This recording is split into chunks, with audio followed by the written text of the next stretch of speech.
From the National Newsroom of the Canadian Press, I'm Naira Ahmed.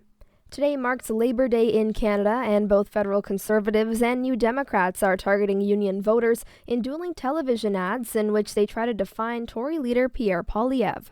Both parties see those workers as an increasingly powerful group to court ahead of the next general election. Last week, the NDP launched a television ad attacking the Conservative leader. In the ad, union leaders describe Poilievre as a career politician who has never been a worker or stood with them, all while flashing images of NDP leader Jagmeet Singh on picket lines across Canada. But the Conservatives are hitting back. They launched their own TV ad suggesting their leader will bring a new dawn where hard work is rewarded. Their ad uses images of late-night workers, such as nurses, servers, truckers, and closes with a tagline that says, "After the night, no matter how long or dark, comes morning." Mickey Judich, The Canadian Press, Ottawa. Meanwhile, Quebec's Labour Tribunal is ordering McGill University to stop obstructing a union representing law professors. The tribunal found the university appears to have violated the Quebec Labour Code when it sent 2 emails to law professors criticizing the union. Law professor and union negotiator Richard Yanda says the decision is a win for the union. It's the first time that we've had such a clear statement from the tribunal that the university is acting in an anti-union fashion and is violating the law. More than 40 law professors are on an unlimited strike and say they won't go back to work until McGill recognizes their right to unionize.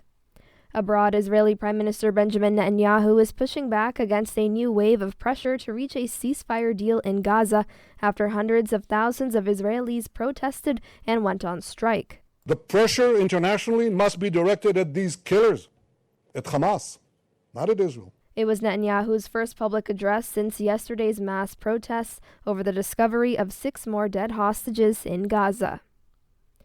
Many students are headed back to school this week across the country, many with new cell phone restrictions in classrooms. Several provinces, including British Columbia, Alberta, Saskatchewan, Manitoba, Ontario, Quebec, and Nova Scotia have made the move with the goal of curbing distractions in classrooms.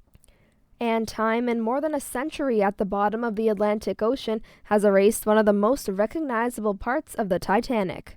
It's where Jack was the king of the world and where he and Rose exchanged a romantic kiss. The bow of the Titanic, instantly recognizable in photos of the shipwreck, but now time taking its toll. A new expedition returning and finding a 15-foot section of that iconic bow railing on the port side of the ship gone, fallen off sometime over the last 2 years, and now laying on the ocean floor.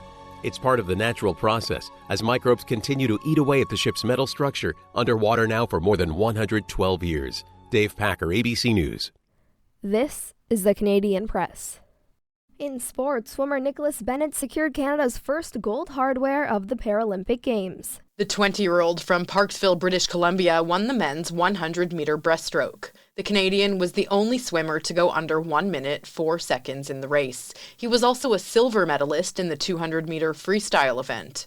Bennett, who is autistic, is coached by his sister Hayley Bennett. Canadian swimmers have collected 5 medals in Paris, and the latest win brings Canada's medal count to 11 in total. Lauren Izzo, The Canadian Press. The Canadian Football League's Labor Day Classic tradition also continues today. The Hamilton Tiger Cats beat the Toronto Argonauts at home with a 31-28 win.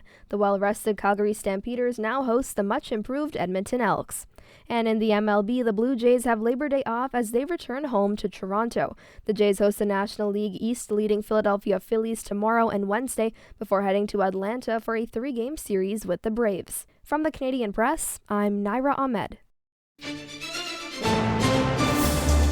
Thanks for listening. Don't forget to follow and subscribe. For more of today's top stories, visit thecanadianpressnews.ca.